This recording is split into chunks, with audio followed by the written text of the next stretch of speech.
Hello and welcome to Physics 2212 Lab 2 presentation. My name is Kenneth Alexander Jenkins. An introduction. Today's purpose is to understand the idea of charge and to make estimates for computational modeling in 3 dimensions. The fundamental principle used in this lab is mostly Coulomb's law, represented below. However, we also rely on these fundamental principles of electric field, force due to gravity, Newton's second law, and Newton's third law. Introduction, background, assumptions, air resistance is negligible. All tape pieces have the same charge. Tape is treated as multiple point charges, where all charges are uniformly distributed throughout the tape. Experimental background, objects can accumulate excess charge or positive charge due to the process like rubbing, pulling apart, or contact with other objects involving the transfer of charged ions or electrons. Estimating the charge on a charged piece of tape or clear tape is challenging, as it can range from the charge of a single electron to approximately a mole's worth of charge, leading to a significant range of possibilities. Adding multiple points to the computational model allows for us to get a better estimation of the actual charge, as more points better represent actual reality. Experimental procedure. Step 1. A piece of tape is hung between two large objects with the sticky side exposed. A piece of tape is then moved back and forward towards the hung tape. The motion should cause the tape to move upwards. The distance at which the tapes begin to interact with each other is recorded for calculation purposes. Step 3. The tapes are treated as point charges in calculation. All data is imported into GlowScript for computational modeling. I should also point out that during step 1, tape A, pictured above in figure 4, is negatively charged, meaning that it had electrons ripped from it during a process in which two tape pieces were violently ripped apart from each other. Introductions, models, and principles. Initial conditions. The length of tape, width of tape really don't matter in this scenario. However, the observed distance between the tape and the calculated mass of the tape are all of importance. Also, Lab 1 values for calculated electric force and calculated electric field are also used. It's important to note that these values are used in the calculations, where 1.962 times 10 to the negative 3 newtons is used for a calculated electric force. The constants used include the electrostatic force constant, equal to 9 times 10 to the 9 newtons times meter second squared over Coulomb squared, and the electron charge of 1.6 times 10 to the negative 19 C. Systems and results. System equals tape B, and surroundings are tape A and everything else. Results. Tapes as lines of charge show direction of electric field and slightly different on each result. Magnitude of electric force was 4.7052 times 10 to the negative 5, and the magnitude of gravitational force is 1.962 times 10 to the negative 3. Code. It is important to note that during this lab we were provided sample code. In this code, I've highlighted the changed lines. As you can see on this slide, you can see a screenshot of the computational model along with a link to view my GlowScript code.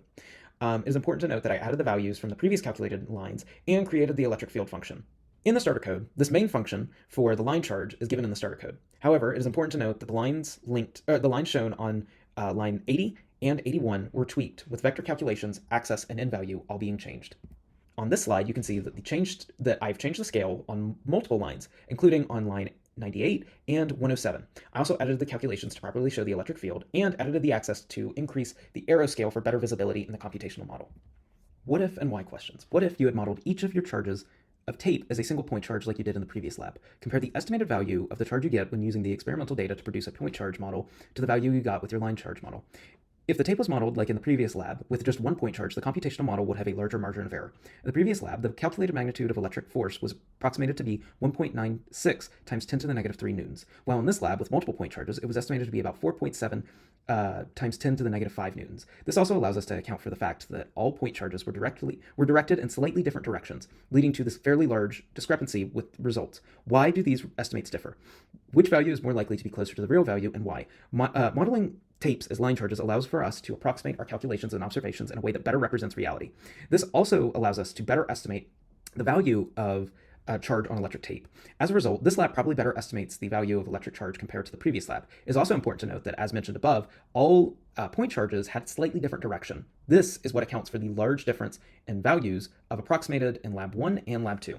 Lab questions. What was the magnitude of the charge on one piece of tape as calculated by your computational model? The magnitude of electric force was 4.7 times 10 to the negative 5 newtons, and the magnitude of gravitational force was 1.96 times 10 to the negative 3 newtons. What assumptions, approximations, or idealizations do you have to make to determine the amount of charge floating in the tape?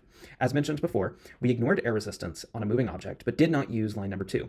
However, we did assume that each U-tape you had made had about the same amount of charge evenly distributed along the length of the tape, with the caveat that this was sectioned off proportional to the length of tape with multiple point charges modeled. Similarities and differences. Expectation: the tape would repel each other. Like charges repel, opposites attract. Observed results: tape pieces repelled each other and were attracted to the positively charged pen. There were no noticeable differences when calculated results and observations. However, this lab did provide more accurate results as to the value of the magnitude of the electric force in the tape than in Lab 1.